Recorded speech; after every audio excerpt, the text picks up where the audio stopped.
Modi set for third time എന്നുള്ളതാണ് national മീഡിയയുടെ ഒട്ടുമിക്ക എല്ലാ ചാനലുകളുടെയും ക്യാപ്ഷൻ. മോഡി 3.0 അണിയറയിൽ തയ്യാറാവുന്നു എന്ന് തന്നെ വേണം മനസ്സിലാക്കാൻ. ഈ പറയുന്ന പോൾസിൽ, ഈ പറയുന്ന എക്സിറ്റ് പോളുകൾ പറയുന്നത് സത്യമാണെങ്കിൽ മോദി ഒരിക്കൽ കൂടി ഏതാണ്ട് ആധികാരികമായി, ഏതാണ്ട് കൺവിൻസിംഗ് അധികാരത്തിലേക്ക് വീണ്ടും വരുമെന്നാണ് മനസ്സിലാക്കാൻ. ഇതുവരെ വന്ന എക്സിറ്റ് പോളുകൾ ഇങ്ങനെ റിപ്പബ്ലിക് ഭാരത് പി മാർക്കിന്റെ സർവേ പറയുന്നത് NDAക്ക് 359 സീറ്റ്, ഇന്ത്യ മുന്നണി 154, മറ്റുള്ളവർ 30 എന്നുള്ളതാണ്. ഇന്ത്യ സി ഡൈനാമിക്സ് രണ്ടാമതൊന്ന് സർവേ ആണത് പറയുന്നു. NDA 371, ഇന്ത്യ മുന്നണി 125, മറ്റുള്ളവർ 10 മുതൽ ഇതുവരെ. മാട്രിക്സ് സർവേ NDA 353 മുതൽ 368 വരെ, ഇന്ത്യ മുന്നണി 118 മുതൽ 131 വരെ. ജൻ കി ബാത്താണ് ഏറ്റവും കൂടുതൽ. NDA 362 ടു 392, ഇന്ത്യ മുന്നണി 141 ടു 161. ദൈനിക് ഭാസ്കറിന്റെ നേരത്തെ PP ജെയിംസ് പറഞ്ഞ ദൈനിക് ഭാസ്കർ NDA 281 ടു 350 ദൈനിക് ഭാസ്കർ പറയുന്നത്. ഇന്ത്യ സഖ്യം 145 മുതൽ 201 വരെ.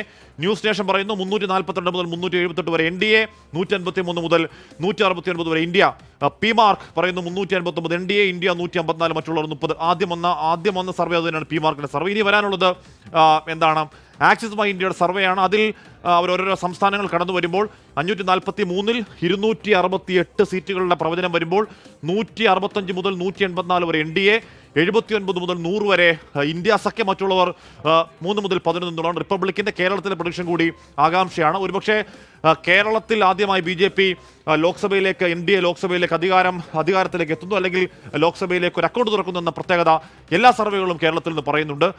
S വിജയകുമാറിലേക്ക് വിജയകുമാർ, ഇവിടെ നോക്കുക, എന്താണ് ആക്സിസ് മൈ ഇന്ത്യയുടെ സർവേ ആണല്ലോ ഇനിയിപ്പോൾ ഉള്ള ഒരാകാംക്ഷ. അതിൽ 268-ന്റെ സൂചനകൾ വരുമ്പോൾ 184 വരെ NDA, 100 വരെ ഇന്ത്യ എന്ന് പറഞ്ഞാൽ നോർത്തിലെ കുറേയധികം സംസ്ഥാനങ്ങൾ കടന്നിട്ട് 184-100 എന്ന നിലയ്ക്ക് നിൽക്കുന്നുണ്ടെങ്കിൽ അതൊരു ചെറിയ ഫൈറ്റിന്റെ സൂചന ആ പോൾ മാത്രം നൽകുന്നുണ്ട് ഇതുവരെ. എനിക്ക് തോന്നുന്നു ഇതിൽ UP, ബംഗാൾ, ഒഡീഷ പോലെയുള്ള ബംഗാൾ ഒക്കെ വരാൻ കിടക്കുന്നുണ്ട്. നമുക്ക് 268 ആണ് 543-ൽ വന്നിരിക്കുന്നത്. നോക്കാം നമുക്ക് അതിൽ എന്താണ് സംഭവിക്കുക എന്നറിയില്ല. ഏതായാലും അത് മറ്റ് സർവേകളുടെ അതേ സൂചന തന്നെയാണോ ഇതിൽ നൽകുന്നതെന്ന് നമുക്ക് പറയാൻ ഈ ഘട്ടത്തിൽ പറയാൻ കഴിയില്ല. ഇതുവരെ വന്ന സർവേകളിൽ ഞാൻ നേരത്തെ ചൂണ്ടിക്കാട്ടിയ പോലെ ഇതുവരെ വന്ന സർവേകളിൽ ഇന്ത്യ സഖ്യത്തിന് എന്തെങ്കിലും ഒരു നെടുവീർപ്പ്, ഒരു ആശ്വാസം ഇടാൻ പറ്റിയ സർവേ ആക്സിസ് മൈ ഇന്ത്യ മാത്രമാണെന്ന് തോന്നുന്നു.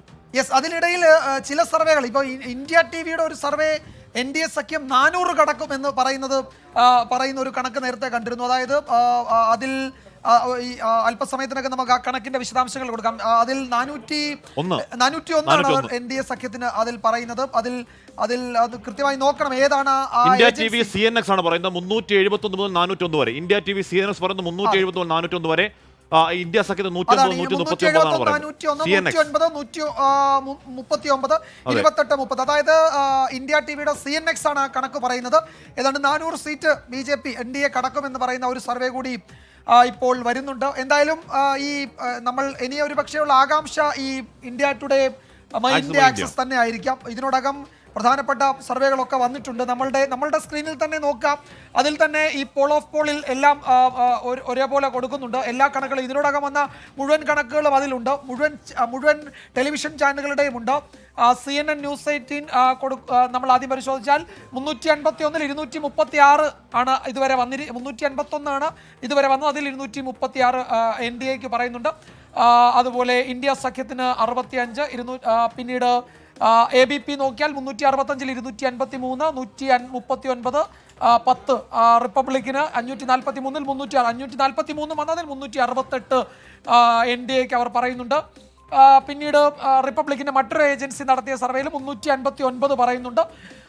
India today, my India Axis 268-ൽ 184, 100 ഇന്ത്യ മുന്നണിക്ക് പറയുന്നു. ന്യൂസ് 24 396-ൽ 308 NDAക്കാണ് പറയുന്നത്. അങ്ങനെ ഒട്ടുമിക്ക സർവേകളും ഇതിനോടകം അതിൽ പറയാത്ത നമ്മൾ അവിടെ പരാമർശിക്കുക ദൈനിക് ഭാസ്കറിന്റെ ഒന്നാണ്. അത് NDA പറയുന്നത് 281-350 ആണെന്ന് പറയുന്നത്. ന്യൂസ് ഡി ഡൈനാമിക്സ് 371 പറയുന്നുണ്ട്. നേരത്തെ വിജയകുമാർ പറഞ്ഞ ഇന്ത്യ TV CNX പറയുന്നത് 374 മുതൽ 401 വരെയാണ് അത് പറയുന്നത്. പിന്നീട് റിപ്പബ്ലിക് ഭാരത് മാട്രിക്സ് നമ്മൾ നേരത്തെ പറഞ്ഞാണ് 350 മുതൽ 368. Republic TV P mark 389 seat, 154 India സഖ്യത്തിന് പറയുന്നത്. അപ്പോൾ ഒട്ടുമിക്ക എല്ലാ സർവേകളും, ഒട്ടുമിക്ക എല്ലാ എക്സിറ്റ് പോളുകളിലും BJP 350+, NDA സഖ്യം 350+ലേക്ക് കൃത്യമായി തന്നെ പ്രെഡിക്റ്റ് ചെയ്യുന്നുണ്ട്. 2004 ഒരു എക്സിറ്റ് പോളുകൾ 32 എക്സിറ്റ് പോളുകൾ അമ്പയെ പരാജയപ്പെട്ട ഇന്ത്യ ഷൈനിങ്ങിന്റെ ഒരു ചരിത്രമൊക്കെ ഓർമ്മയുണ്ടെങ്കിലും അതിനുശേഷം 2014 2019 ഏറെക്കുറെ ഈ പറയുന്ന ശരിയായി പ്രവചിച്ച ആക്സിസ് മൈ ഇന്ത്യ, ചാണക്യ പോലുള്ള ഏജൻസികളൊന്നും ശരിയായി പ്രവചിച്ചിരുന്നു. ഏതാണ്ട് അതേ ഏജൻസികൾ തന്നെ ഇക്കുറി 350+ കാര്യങ്ങൾ പറയുകയാണ്. അതിൽ ആക്സിസ് മൈ ഇന്ത്യ മാത്രമാണ് 350 പോകുമോ എന്നൊരു നേരിയ സംശയം ബാക്കിയായി നിൽക്കുന്നത്. അതിൽ 543-ൽ 273 പ്രവചനം വരുമ്പോൾ 189 വരെ ഇന്ത്യയ്ക്കും 100 വരെ ഇന്ത്യ സഖ്യത്തിനും അവർ കൊടുക്കുന്നുണ്ട്. അവർ പഞ്ചാബിലും ഒക്കെ ഹിമാചലിലൊക്കെ എൻ ഡി എക്ക് വലിയ നേട്ടമുണ്ടാകുന്നുണ്ട്. അവിടെ പഞ്ചാബിൽ BJPക്ക് വലിയ നേട്ടമുണ്ടാകുന്നുണ്ട്. ഹരിയാനയിലും പഞ്ചാബിലും ബീഹാറിലും UP-യിലും ഒക്കെ BJPക്ക് വലിയ നഷ്ടമുണ്ടാകുന്നു. അതിൽ പറയുകയായിരുന്നു ഈ without Pulwama and Balakot Modi wave ഉണ്ട് എന്നാണ് പറയുന്നത്. അതായത് 2019 ബാലാക്കോട്ടും പുൽവാമയും ഒക്കെ ഉണ്ടാക്കിയ ആ വേവിന് ഒരു കാരണം ഉണ്ടായിരുന്നെങ്കിൽ അതില്ലാതെ ഒരു മോദി വേവ് ഉണ്ട് പല സംസ്ഥാനങ്ങളിലും വന്ന് ഈ പറയുന്ന ഇന്ത്യ സഖ്യത്തെ എന്തെങ്കിലും നേട്ടമുണ്ടാകുമെന്ന് കരുതിയിരുന്നവർ പറയുന്ന പ്രധാന യുക്തി അത് തന്നെയായിരുന്നു. 2014 വരുമ്പോൾ അവിടെ ഒരു അഴിമതി വിരുദ്ധ ഭരണത്തിന് വേണ്ടിയുള്ള ആവശ്യമുണ്ടായിരുന്നു. മോദി ഒരു രക്ഷകൻ എന്നുള്ള ഇമേജിൽ വന്നു. ഒരു ലോഹപുരുഷ്, ഒരു മസ്കുലിൻ 56 ഇഞ്ച് എന്നൊക്കെയുള്ള ഒരു ഇമേജിൽ അവിടെ വന്നു. അതിനുശേഷം 2019 വരുമ്പോഴേക്കും മാത്രമല്ല അണ്ണാ ഹസാരെയൊക്കെ ഉണ്ടാക്കിയ നിർഭയ കേസിന്റെ പശ്ചാത്തലം, കോൾ ബ്ലോക്ക്, 2G സ്കാം, അങ്ങനെ ഒരുപാട് അനാർക്കിയുടെ നടുവിലേക്ക് ഒരു രക്ഷകൻ ഇമേജിലേക്ക് അവിടെ നരേന്ദ്രമോദി അവതരിപ്പിക്കുന്നതുകൊണ്ട് ഉറപ്പായും ജയിക്കും എന്ന ഒരു പ്രതീതി 2014 ഉണ്ടായിരുന്നു. 2019 വരുമ്പോഴേക്കും ശക്തമായ ഭരണ തുടർച്ച വേണമെന്ന ആവശ്യം, അതിനൊപ്പം ഈ പറയുന്ന ആ സമയത്തും GST നോട്ട്ബന്ദി പ്രശ്നമുണ്ടായെങ്കിൽ കൂടിയും ബലാക്കോട്ട് പുൽവാമ പ്രശ്നമുണ്ടാകുമ്പോൾ അതിദേശീയതയുടെ വലിയ ഒരു കൊടുങ്കാറ്റ് ആഞ്ഞു വീശുന്നു. അതിൽ കൂടി NDAക്ക് വലിയ ഭൂരിപക്ഷം ഉണ്ടാകുന്നു. ഇക്കുറി 2024 എത്തുമ്പോഴേക്കും ഈ പറയുന്ന ഒരു ഘടകങ്ങളും ഇല്ല എന്നുള്ളതാണ് ഇന്ത്യ മുന്നണിക്ക് വേണ്ടി വാദിച്ചത്, അല്ലെങ്കിൽ ഇന്ത്യ മുന്നണിക്ക് നേട്ടമുണ്ടാകുമെന്ന് എന്ന് പറഞ്ഞവരുടെ പറയാനുള്ള പ്രധാന യുക്തി ഇക്കുറി ഒരു സാധാരണ 2004 പോലെയോ 2009 പോലെയോ ഒരു സാധാരണമായി നടക്കുന്ന തെരഞ്ഞെടുപ്പാണ്. അവിടെ ഭരണാനുകൂലമോ ഭരണവിരുദ്ധമോ ഏതെങ്കിലും തരത്തിലുള്ള തരംഗമില്ല എന്നുള്ളതാണ്. ഞാൻ ജെയിംസ് അങ്ങനെയല്ല. ഈ സർവേകൾ ശരിയാണെങ്കിൽ ഒരു തരംഗമുണ്ട്. ആ തരംഗം നരേന്ദ്രമോദി തരംഗം തന്നെയാണ്. അങ്ങനെയെങ്കിൽ അത് ഭരണാനുകൂല തരംഗമാണ്. ഏതെങ്കിലും തരത്തിൽ ബ്രാൻഡ് നരേന്ദ്രമോദിക്ക് ഒരു വീഴ്ച സംഭവിക്കുന്നില്ല എന്നല്ലേ എക്സിറ്റ് പോളുകൾ ശരിയാണെങ്കിൽ ജൂൺ 4 ഫലം ഇതിനോട് ചേർന്ന് വരികയാണെങ്കിൽ മനസ്സിലാക്കേണ്ടത്? ജെയിംസ്, അല്ല, ഒരു പരിധി വരെ ഞാൻ അതിനോട് യോജിക്കുന്നു. പക്ഷേ നമ്മൾ ഇതിനെക്കുറിച്ച് ചെയ്യുമ്പോൾ സ്വാഭാവികമായിട്ടും ഒരു കാലത്തും ഉപയോഗിക്കപ്പെടാത്ത രീതിയിൽ ഒരു വിഭാഗീയതയുടെ ഒരു കാർഡ് ഉപയോഗിച്ചിരുന്നു, ഭൂരിപക്ഷ കാർഡ് ഉപയോഗിച്ചിരുന്നു.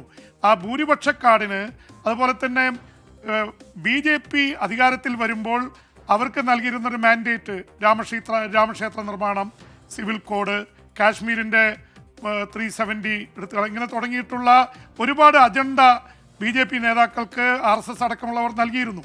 ഒരുപക്ഷെ അത് അടൽ ബിഹാരി വാജ്പേയിയുടെ കാലത്തോ അല്ലെങ്കിൽ അദ്വാനി നേതൃത്വം നൽകിയിരുന്ന കാലത്തോ ഒന്നും സാധിക്കാത്തതുപോലെ ഒരു ഭൂരിപക്ഷ വിഭാഗത്തിൻ്റെ കൺസോളിഡേഷനെ സഹായിക്കുന്ന തരത്തിൽ വളരെ ശക്തമായിട്ടുള്ള നിലപാടുകളെടുത്ത് നരേന്ദ്രമോദിയും അമിത്ഷായും മുന്നോട്ട് നയിച്ച ഒരു മാൻഡേറ്റ്. മറുപക്ഷത്ത് പ്രതിപക്ഷം ചിതറിക്കിടക്കുന്നു, വേണ്ടത്ര പ്ലാനിംഗ് ഇല്ല, ഒരുമിച്ച് നിൽക്കുന്നില്ല, ഇലക്ഷൻ വരുമ്പോൾ മാത്രം തട്ടിക്കൂട്ടുന്ന മുന്നണി എന്നൊരു ഇമേജ്, പാൻ ഇന്ത്യൻ ഇമേജ് നരേന്ദ്രമോദിയിൽ കേന്ദ്രീകരിച്ചിരിക്കുന്നു. അതുകൊണ്ട് ഇതിന്റെ ക്രെഡിറ്റ് ഇപ്പൊ നമ്മൾ ഗ്രൗണ്ടിലേക്ക് പോകുമ്പോൾ ചാനലുകളുടെ ക്യാമറയ്ക്ക് മുന്നിൽ അല്ലെങ്കിൽ ഓൺലൈൻ ചെറിയ യൂട്യൂബ് ചാനലുകളൊക്കെ വോട്ടർമാർ അവർ പറയുന്ന ഈ മഹങ്കായി, എന്താണ് വിലക്കയറ്റം, അല്ലെങ്കിൽ തൊഴിലില്ലായ്മ, അല്ലെങ്കിൽ പരിവർത്തൻ, താനേഷാഹി തുടങ്ങിയ പ്രതിപക്ഷം വ്യാപകം ഉപയോഗിക്കുന്ന പദാവലികൾ പൊതുജനം ഗ്രൗണ്ടിൽ പറഞ്ഞു തുടങ്ങിയ സമയം കൂടിയാണ്. അത് ഈ 2014 19 അങ്ങനെ ഒരു ഇമേജ്, അങ്ങനെ വാക്ക് നമ്മൾ പ്രചരണ രംഗത്ത് കേട്ടിട്ടേ ഇല്ല. ഒരു മെഹങ്കായി ചർച്ചയായ ഒരു വിലക്കയറ്റം ചർച്ചയായി തെരഞ്ഞെടുപ്പായിരുന്നില്ല 14 19. പക്ഷേ ഇക്കുറി അത് വ്യാപകമായി ചർച്ച ചെയ്യപ്പെട്ടു. എന്താണ് തൊഴിലില്ലായ്മയിൽ അവിടുത്തെ യുവാക്കൾ, UP-യിലെയും ബീഹാറിലെയും ഒക്കെ യുവാക്കൾ അരക്ഷിതരാണ്, അഗ്നിപൂർണ്ണതരായ സമരമൊക്കെ നമ്മൾ കണ്ടതാണ്. പക്ഷെ അതൊന്നും ഈ നരേന്ദ്രമോദിക്ക് വോട്ട് ചെയ്യുന്നതിൽ BJPക്ക് വോട്ട് ചെയ്യുന്നതിൽ നിന്നും ഈ പറയുന്ന രോഷമുള്ളപ്പോൾ പോലും വോട്ടർമാരെ തടയുന്നില്ല എന്ന് വേണ്ട മനസ്സിലാക്കാൻ.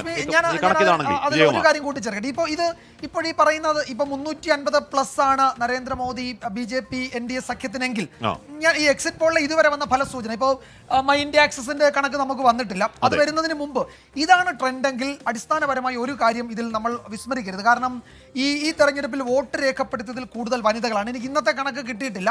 ഇതുവരെയുള്ള പെർസെൻറ്റേജ് ഓഫ് വോട്ടേഴ്സിൽ വനിതകളാണ് കൂടുതൽ.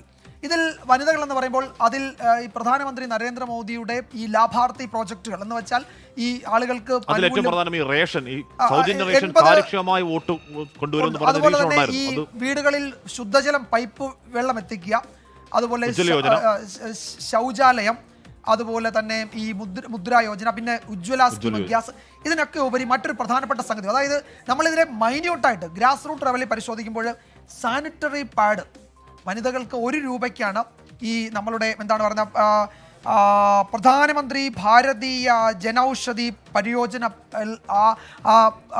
അത്തരം സാധനങ്ങളിൽ 1 രൂപയ്ക്കാണ് കിട്ടുന്നത്. ഇത് ഞാൻ പറഞ്ഞത് ഇതൊരു ചെറിയ കാര്യമല്ല. കഴിഞ്ഞ ബജറ്റിൽ പ്രഖ്യാപിക്കുമ്പോൾ കേരളത്തിൽ ഇതൊക്കെ പണ്ടേ ഈ ആവശ്യങ്ങളൊക്കെ നിവർത്തിച്ചാണെന്ന് പറയുമ്പോൾ പോലും നോർത്തിൽ ഇപ്പൊ ശൗചാലയം അടക്കമുള്ള കാര്യങ്ങൾ നമുക്കൊരു വിപ്ലവമായി ഈ നരേന്ദ്രമോദി സർക്കാരിനെ വിലയിരുത്തുമ്പോൾ താഴെത്തട്ടിൽ ഗ്രൗണ്ടിൽ ഇത് നടക്കുന്നുണ്ടെന്നും അത് BJPയുടെ NDAയുടെ പ്രോജക്റ്റായി അവർ ബ്രാൻഡ് ചെയ്യുന്നുണ്ട്. ഇപ്പോൾ കേരളം എന്തുകൊണ്ടാണ് വീടുകളിൽ പ്രധാനമന്ത്രി അല്ലെങ്കിൽ റോഡുകളിൽ പ്രധാനമന്ത്രി ഗ്രാമീൺ സഡക് യോജന അല്ലെങ്കിൽ എന്താണ് റോസ്ഗാർ യോജന, ഇതൊക്കെ ആ മട്ടിൽ അത് ഗ്രാമീണ തലങ്ങളിൽ എത്തിക്കുന്നുണ്ട്, അത് മാർക്കറ്റ് ചെയ്യുന്നുണ്ട്, അത് മോദിയിലൂടെ നടപ്പാകുന്നുണ്ട് എന്ന് അവർ പ്രചരിപ്പിക്കുന്നുണ്ട്, അതിന്റെ സംഘടന ഇത്തരം കാര്യങ്ങൾ സംസാരിച്ചിട്ട് കാര്യമുണ്ടെന്ന് എനിക്ക് തോന്നുന്നു. ഈ സൗജന്യ റേഷൻ ഭക്ഷ്യസുരക്ഷാ പദ്ധതി KV തോമസിൽ കൂടി കോൺഗ്രസ് സർക്കാർ കൊണ്ടുവന്നതാണെങ്കിലും അത് കൃത്യമായി ഗ്രൗണ്ടിൽ കുടുംബങ്ങൾക്ക് സൗജന്യമായി കിട്ടിക്കൊണ്ടിരിക്കുകയാണ്. അല്ല, ആ പദ്ധതിയുടെ ഉപഭോക്താക്കൾ കോൺഗ്രസ്സുകാരാണെങ്കിലും ആ പദ്ധതി കൊണ്ടുവന്നത് കോൺഗ്രസ്സുകാരാണെങ്കിലും KV തോമസ് ആണെങ്കിലും അത് പ്രധാനമന്ത്രി നരേന്ദ്രമോദിയുടെ ഓൺ പ്രൊജക്ട് ആണെന്നും അത് നരേന്ദ്രമോദി നേരിട്ട് നൽകുന്ന അരിയാണെന്നും കൃത്യമായി ബ്രാൻഡ് ചെയ്യാൻ അവർ കഴിയുന്നുണ്ട്, BJP കഴിയുന്നുണ്ട്. അതിനവരുടെ ഈ പറയുന്ന മാസീവ് ഇലക്ട്രൽ മെക്കാനിസം അവരെ സഹായിക്കുന്നുണ്ട്. ഇതെല്ലാം കൂടി വരുമ്പോഴേക്കും ഈ പറയുന്ന സീറ്റിലേക്ക് എത്തുന്നുണ്ട്. ഇപ്പോൾ ഈ ഇത്തവണ ഈ 5 വർഷം പ്രധാനമന്ത്രി നരേന്ദ്രമോദിയുടെ സ്കീമിൽ ഏറ്റവും അവർ പോപ്പുലറൈസ് ചെയ്യാൻ ശ്രമിച്ചിരുന്നത് ഈ ഹർ ഘർ പാനിയാണ്. അതായത് പണ്ട് നമുക്കറിയാം എന്താണ് ബിജലി പാനി സഡക് സഡക്, ബിജലി പാനി സഡക് സഡക്, ഇതായിരുന്നു ഈ വെൽഫെയർ സൊസൈറ്റിയുടെ പ്രധാനപ്പെട്ട മുദ്രാവാക്യം. ബിജലി, കറണ്ട്, വെള്ളം, റോഡ്.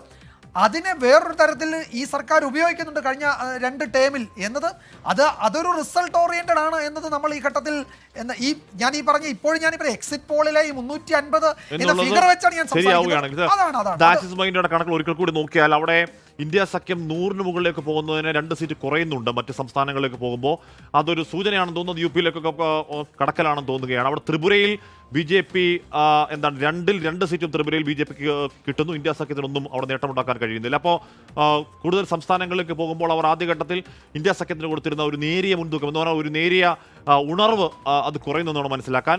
അപ്പോൾ അങ്ങനെ വരികയാണെങ്കിൽ ഈ പറയുന്ന മറ്റ് പോളുകളുടെ സമാനമായ രീതിയിൽ 350+, 320+ എന്ന അവസ്ഥയിലൊക്കെ ഉറപ്പായും ആക്സിസ് മൈൻഡിയുടെ പോളും എത്താനേ ഇടയുള്ളൂ, ചാൻസ് ഉള്ളൂ. സിക്കിമിൽ BJPക്കും കോൺഗ്രസിനും സീറ്റില്ല. അവിടെ പ്രാദേശിക കക്ഷിയാണ് ഒരു സീറ്റ് അവിടെ മറ്റുള്ളവർക്കാണ്. അപ്പൊ 543-ൽ 273 സീറ്റിന്റെ സൂചന പ്രവചനം വരുമ്പോൾ സൂചനയാണ് അത് 170 മുതൽ 189 വരെ NDA, 79 മുതൽ 98 വരെ ഇന്ത്യ സഖ്യം. അപ്പോൾ എന്താണ് ഈ പറയുന്ന രാഷ്ട്രീയ നിരീക്ഷകരൊക്കെ പറയുന്നത് ഇപ്പോൾ NDA അധികാരത്തിലേക്ക് എത്തും എന്ന് രാജീവ് സർദാശായിയും യോഗേന്ദ്ര യാദവ് ഒക്കെ പറയുമ്പോഴും അവർക്ക് കേവല ഭൂരിപക്ഷത്തിനോ അത്രയുമോ അതിനടുത്തോ സീറ്റുകൾ മാത്രം പറഞ്ഞു, അല്ലാതെ ഒരു മാസീവ് സ്വീപ്പിൻ്റെതായ യാതൊരു സൂചനയും ആ പക്ഷത്ത് നിന്ന് രാഷ്ട്രീയ നിരീക്ഷകർ ഒന്നും നൽകിയിരുന്നില്ല. അപ്പോൾ പ്രശാന്ത് കിഷോർ പറയുമ്പോൾ പ്രശാന്ത് കിഷോർ മറ്റ് രാഷ്ട്രീയ താല്പര്യങ്ങളുണ്ട് എന്ന് പറഞ്ഞെങ്കിൽ പോലും ആ പ്രശാന്ത് കിഷോർ പറഞ്ഞതിനടുത്തേക്ക് 303 ആണ് ഏറ്റവും കൂടുതൽ PK പറഞ്ഞത്. PKയുടെ പ്രവചനത്തിനൊക്കെ മുകളിലേക്ക് കാര്യങ്ങൾ പോകുന്നു. 350+ ആണ്, 372, 392, 401 ന്യൂസെക്സ് പറയുന്ന 400 പാർ എന്നുള്ള മുദ്രാവാക്യം യാഥാർത്ഥ്യമാക്കി 401ലേക്ക് അവിടെ ന്യൂസെക്സ് പോകുന്നു. അങ്ങനെ 401, 372, 352, 364, 333 അങ്ങനെ 350-ന് മുകളിലേക്ക് ഒട്ടുമിക്ക. അപ്പോൾ ഈ വരുന്ന പോളുകളിലൊക്കെ പോൾ ഒരു ശരാശരി എടുത്താൽ ഉറപ്പായും അവിടെ 543-ൽ 287 സീറ്റ് നോക്കുമ്പോഴേക്കും NDA സഖ്യം 180 മുതൽ 201 വരെ നേടിയേക്കാം എന്ന് പറയുകയാണ് എന്താണ് ആക്സിസ് മൈൻഡ്യ. 81 മുതൽ 102ലേക്ക് എത്തുന്നു. ഇന്ത്യ ഇപ്പോൾ തന്നെ 100 സീറ്റിന്റെ ഡിഫറൻസ് ഇന്ത്യ സഖ്യവും നമ്മൾ 287 ആകുമ്പോൾ തന്നെ എത്തുന്നു. അവിടെ UP അടക്കമുള്ള UP ബംഗാളും അടക്കമുള്ള പ്രധാനപ്പെട്ട സംസ്ഥാനങ്ങളിലേക്ക് ഇനി ആക്സിസുമായി ഇന്ത്യ പോകാനുണ്ട്. അപ്പോൾ തന്നെ ഒരു 100 സീറ്റ് ഡിഫറൻസിലേക്ക് വന്നുവെങ്കിൽ എനിക്ക് തോന്നുന്നു ഓൾമോസ്റ്റ് 350 അല്ലെങ്കിൽ ആ കണക്കിലേക്ക് തന്നെ കാര്യങ്ങൾ എത്തുന്നു എന്നുള്ളതാണ്. ജെയിംസ് ഇവിടെ എന്താണ് മറ്റ് 2014 ഇപ്പം നമുക്കിപ്പോൾ കമ്പയർ ചെയ്യാൻ കഴിയുന്ന ആ ഇലക്ഷൻ ആണല്ലോ, അതിനേക്കാൾ കൂടുതൽ ഒരു ഇന്ത്യ സഖ്യം എന്ന നിലയ്ക്ക് അത് പ്രാവർത്തികമായ അല്ലെങ്കിൽ നേരത്തെ തന്നെ അവർക്ക് എന്ത് ചെയ്യാൻ കഴിയുമെന്ന് ആലോചിച്ചുറപ്പിച്ച ഗ്രൗണ്ടിലേക്ക് വോട്ടുകൾ അങ്ങോട്ടും ഇങ്ങോട്ടും ഒക്കെ ട്രാൻസ്ലേറ്റ് ചെയ്യുന്ന അവർക്ക് ഉറപ്പിക്കാൻ കഴിഞ്ഞ ഒരു തെരഞ്ഞെടുപ്പാണ്. ആ തെരഞ്ഞെടുപ്പ് അത് അവരുടെ ഉറപ്പ് മാത്രമാണ്. യഥാർത്ഥത്തിൽ ഈ സഖ്യങ്ങൾ അങ്ങോട്ടും ഇങ്ങോട്ടും ജെല്ലായില്ല പോയ കാലത്തെ പോലെ എന്ന് തന്നെയല്ലേ ഈ കണക്കുകൾ നൽകുന്ന സൂചന? തീർച്ചയായിട്ടും. ഇപ്പോൾ യു പിയുടെ കാര്യം തന്നെ എടുക്കാം ഹാഷ്മി.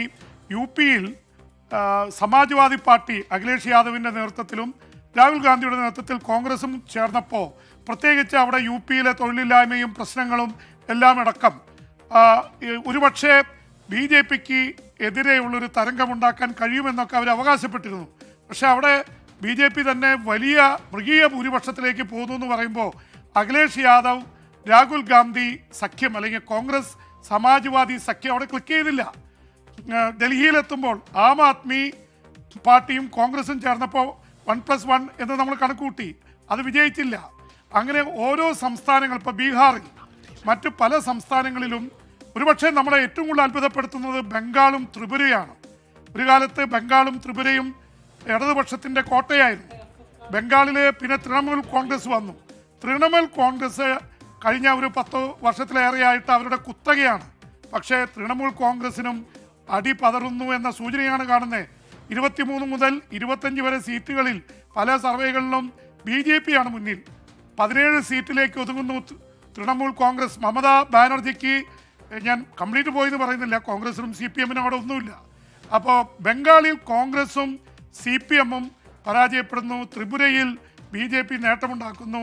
ഇപ്പോൾ ഇടതുപക്ഷത്തിന് സ്വാധീനമുണ്ടായിരുന്ന കേന്ദ്രങ്ങളിൽ കേരളം ഒഴികെ എവിടെയും കാര്യമായിട്ട് മുന്നോട്ട് പോകാൻ സാധിക്കുന്നില്ല എന്നുള്ളത് കാര്യമാണ്. പിന്നെ കോൺഗ്രസിൻ്റെ കാര്യം എടുത്താലും ഒരുപക്ഷെ മഹാരാഷ്ട്രയിൽ ഇപ്പോൾ ഉണ്ടായിട്ടുള്ളത് ഒരു പിടിച്ചു നിൽപ്പാണ്. ഒരു എന്താ പറയുക, അവർ മെയിൻറ്റെയിൻ ചെയ്തു. ബി ജെ പിക്ക് കുറച്ച് ക്ഷീണമുണ്ടാക്കി. അതിന് കാരണം ഉദ്ധവ് താക്കറെ, അദ്ദേഹത്തിനെതിരെ ബി ജെ പി ആണ് സ്പ്ലിറ്റ് ഉണ്ടാക്കി വേറെ ഒരു ഘടകത്തെ കൊണ്ടുപോയത്. അതുപോലെ എൻ സി പിയിൽ സ്പ്ലിറ്റ് ഉണ്ടാക്കി. ഇതൊക്കെ വെച്ച് നോക്കുമ്പോൾ ഒരു സിമ്പതി വേവ് ശിവസേനയിലെ ഉദ്ധവ് താക്കറയ്ക്ക് അനുകൂലമായി ഉണ്ടായിട്ടുണ്ട്. ഒപ്പം തന്നെ ഒരു ഗുജറാത്തുകാർ വന്ന് മഹാരാഷ്ട്രയെ കീഴടക്കുന്നു എന്ന മറാത്തി വികാരം ഇളക്കാൻ പ്രതിപക്ഷം, പ്രത്യേകിച്ച് ശിവസേന ശ്രമിച്ചിരുന്നു. അതിനല്പം ഫലം കണ്ടിട്ടുണ്ട്. 25 സീറ്റുകൾ, ഭൂരിപക്ഷം സീറ്റുകൾ അവർ നേടുന്നു. 23-ൻ്റെ അടുത്ത് ബി ജെ പി സഖ്യം നേടുന്നു എന്നാണ്. അപ്പം മഹാരാഷ്ട്രയിലാണ് ഒരു ഇൻറോഡ്സ് ഉണ്ടാക്കാൻ പ്രതിപക്ഷ സഖ്യത്തിന്. അത് മഹാരാഷ്ട്രയിൽ ഈ പറയുന്ന ശിവസേനയെ പിളർത്തിയത്, എൻ സി പിയെ പിളർത്തിയതൊക്കെ അവിടുത്തെ വോട്ടർമാർക്കിടയിൽ വലിയ അതൃപ്തി ഉണ്ടാക്കിയിട്ടുണ്ട്. അതുകൊണ്ടൊരു സഹതാപ തരംഗം പിളർത്തിയ അല്ലെങ്കിൽ ഇന്ത്യ സഖ്യത്തിനൊപ്പം നിൽക്കുന്ന ആ പക്ഷത്തിന് ശരത് പവാറിനൊപ്പവും ഉദ്ധവ് താക്കറെക്കൊപ്പവും ഒക്കെ ഉണ്ട് എന്നൊക്കെ ചില സൂചനകൾ. ആ സൂചന മഹാരാഷ്ട്ര ഒരു പരിധിവരെ ശരിവെക്കുന്നുണ്ടെങ്കിൽ കൂടിയും അത് മഹാരാഷ്ട്രയിൽ മാത്രമായി ഒതുങ്ങുന്നു ഇന്ത്യ സഖ്യത്തിന് കിട്ടുന്ന ഒരു ഉണർവ്. ബാക്കി ഒട്ടുമിക്ക എല്ലാ രാജ്യ തലസ്ഥാനത്ത് എൻഡിഎയുടെ ഒരു തേരോട്ടം പ്രവചിക്കുന്ന സൂചനകൾ നൽകുന്ന എക്സിറ്റ് പോൾ സർവേ ഫലങ്ങൾ തന്നെയാണ്. ഇന്ത്യ സഖ്യത്തിന് ആ സഖ്യത്തിന് കാര്യമായി വർക്കൗട്ട് ആവുന്നില്ല എന്ന് വേണം മനസ്സിലാക്കാൻ. എന്തായാലും റിപ്പബ്ലിക് PMRQ എന്ന് പറയുന്ന ആ സർവേ മാത്രമാണ്. കേരളത്തിൽ ബി ജെ പി അക്കൗണ്ട് തുറക്കില്ല, NDA ഇക്കുറിയും അക്കൗണ്ട് തുറക്കില്ല എന്ന് പറയുന്നത് റിപ്പബ്ലിക് PMRQ സർവേ മാത്രമാണ്. അതിൽ പറയുന്നത് 17 UDF, 3 LDF, BJP 0 എന്ന് പറഞ്ഞാൽ ബാക്കി എല്ലാ സർവേകളിലും ഇപ്പോൾ ആക്സിസ് ഇന്ത്യ 1 മുതൽ 3 വരെ പറയുമ്പോൾ ഒട്ടുമിക്ക ഡി ഡൈനാമിക്സ് ആവട്ടെ, മാട്രിക്സ് ആവട്ടെ, 1 മുതൽ 2, 1 മുതൽ 3, 1 മുതൽ 4 വരെ കേരളത്തിൽ BJP അവർ പ്രവചിക്കുന്നുണ്ട്.